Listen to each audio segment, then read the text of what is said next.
जय श्री कृष्ण दोस्तों, आज हम एक नई कहानी सुनने जा रहे हैं। एक शहर में एक बहुत ही बड़ा मकान था। उस मकान में चूहों ने अपना डेरा जमा रखा था। जब भी मौका मिलता वे अपने अपने बिलों से निकलते और कभी खाने की चीज़ों पर अपना हाथ साफ करते तो कभी घर की अन्य चीज़ों पर। उनका जीवन बड़े मज़े में निकल रहा था। इधर मकान मालिक चूहों से तंग आ चुका था, इसलिए वह एक बड़ी सी बिल्ली ले आया। अब वह बिल्ली उसी घर में रहने लगी। बिल्ली के आने से चूहों का जीना मुश्किल हो गया। जो भी चूहा बिल से निकलता वह उसे चट कर जाती थी। चूहों का बिलों से निकलना मुश्किल हो गया। वे दहशत में रहने लगे। बिल्ली उनके लिए एक बहुत बड़ी मुसीबत बन चुकी थी।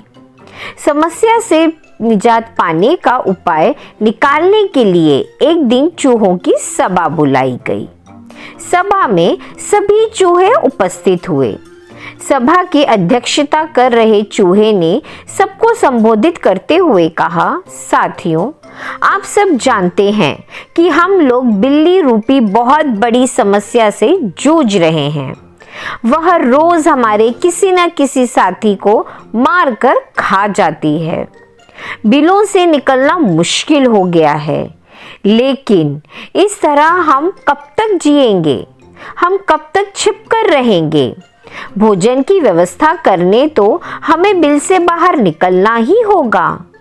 यह सभा इसलिए ही आयोजित की गई है ताकि इस समस्या का समाधान निकाला जा सके। आपके सुझाव आमंत्रित हैं। आप एक एक करके अपने सुझाव जरूर दीजिए।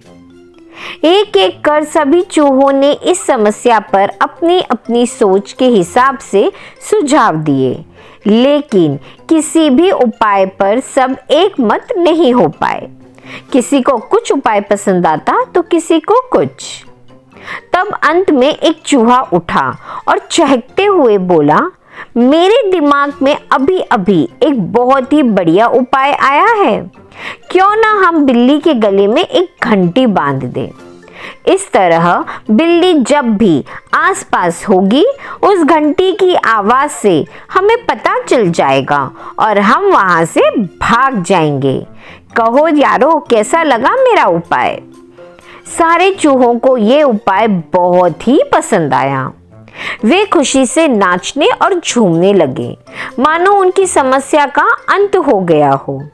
तभी एक बूढ़ा और अनुभवी चूहा खड़ा हुआ और बोला, मूर्खों, नाचना गाना बंद करो और जरा ये तो बताओ कि बिल्ली के गले में घंटी बांधेगा कौन? ये सुनना था कि चूहों का नाचना गाना बंद हो गया। बिल्ली के गले में घंटी बांधना अपनी जान से हाथ धोने के बराबर था। कोई इसके लिए तैयार नहीं हुआ। सभा में शांति छा गई थी।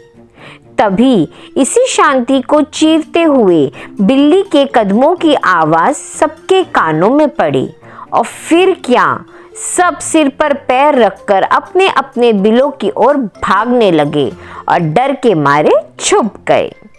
तो दोस्तों, इस कहानी से हमें ये सीख मिलती है, योजना बनाने का कोई भी मतलब नहीं है अगर हम उसे लागू ना कर सकें। इसलिए आइडियाज़ वही बताने चाहिए या सोचने चाहिए जो प्रैक्टिकल हो। ऐसे ही और वीडियोस के लिए चैनल को लाइक, शेयर और सब्सक्राइब ज़रूर करें। मिलते हैं अगली वीडियो में, तब तक के लिए बाय।